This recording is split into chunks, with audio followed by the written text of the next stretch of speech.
There are quite a lot of bad games out there, and big companies just keep pushing out even worse, rushed, lackluster games constantly. But there has to be a bottom to this seemingly endless pit. Something has to take the cake for being the worst game of all time. And that crowning achievement goes to E.T. the Extraterrestrial, released by Atari in 1982. A game so bad that even 30 years after its release, it's still considered the worst game of all time, and not even something as garbage as Fallout 76 can rip it off its title. E.T. the Extraterrestrial was a game released for the Atari 2600 console all the way back in 1982. Even though it's such a badly received game, it did leave the gaming industry with one thing: highly rushed cash grabs that barely work and practically just leech off the success of the franchise that they're based on, with the sole purpose of generating as much money as possible before eventually dying out quicker than Biden's ability to form a sentence. America is a nation that can be defined in a single word. I was in the foothills of the Himalayas. Although in this case, this heavily backfired and ended up driving Atari to bankruptcy. But why was ET such a bad game, and how did this end up happening? After all, Atari were the biggest game developers back in the 80s. ET was one of the most successful movie franchises of the time, and they had their best developer as the lead developer of the project. The problem started as soon as the work on the game started. Christmas was coming up and Atari wanted to tap into as much of that sweet holiday season sales as possible. And what better way to do that than release a game about one of the most beloved franchises of that time. The only problem was that the holiday season was less than 6 weeks away. So that was exactly the time given by Atari to the developers to make the complete game. 5 weeks. Now if you know anything about video game development, 5 weeks isn't enough time to make a complete working game. It isn't enough today and it wasn't enough 30 years ago. Needless to say that when the game was released, it was filled to the brim with bugs and game-breaking glitches, and it just lacked the polish of a finished game. The maze-like layout of the game was just downright frustrating to navigate. There were bugs that would unintentionally let players clip through objects and obstacles, which would in turn lead to more bugs and glitches and breaking of the sequence of the game, making the already frustrating game even more frustrating. And if that wasn't enough, there were common glitches that would make people freeze in one place or keep crashing the game, forcing a complete restart of the game. Added to the mix of extremely frustrating gameplay was the incredibly hard difficulty that made the game unplayable for most people. Oh, and did I mention the unclear objectives in the game that made it hard to figure out what you even needed to do in the first place? It was pretty evident on release that the game was nowhere near finished, and unsurprisingly, people were not happy. The ET movies, as I said before, were a very loved franchise at that time, so naturally, people had high hopes for the game. But a game built on such a short notice could just simply not live up to the expectations of the people.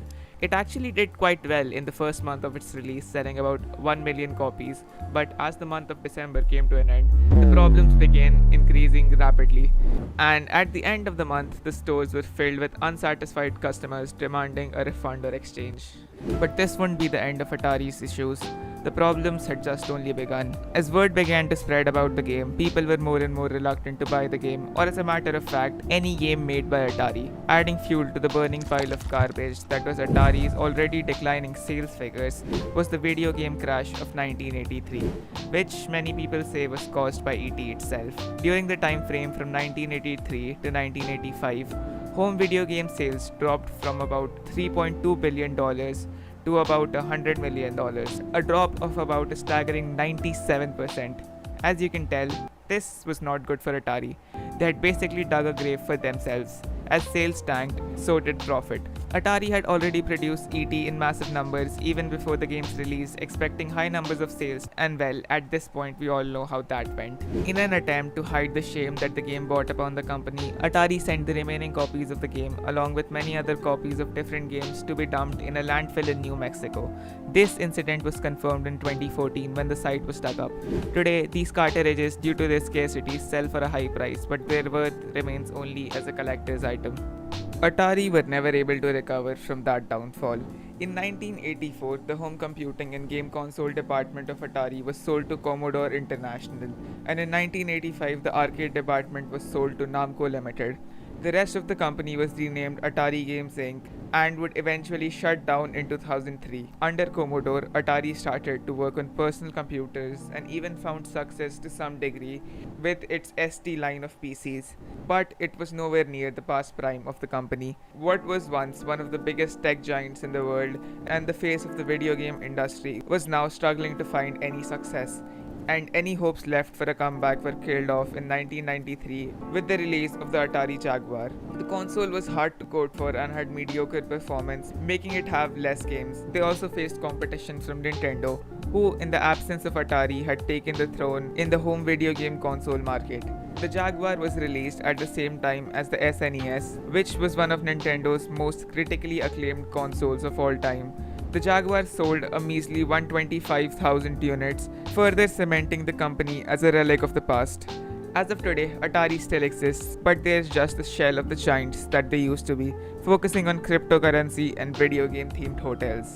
In conclusion, there could be many games that could be argued to be the worst due to how bad they work on a technical level, but the sheer amount of negative influence ET had on the gaming industry, playing a huge part in the fall of the entire market and being a major reason for sinking the fastest growing company in the entire world, makes it the worst video game of all time. And that is about it. Hope you liked the video. If you did, do leave a like and subscribe to the channel as it helps out a lot. And with that being said, I'll see you in the next one.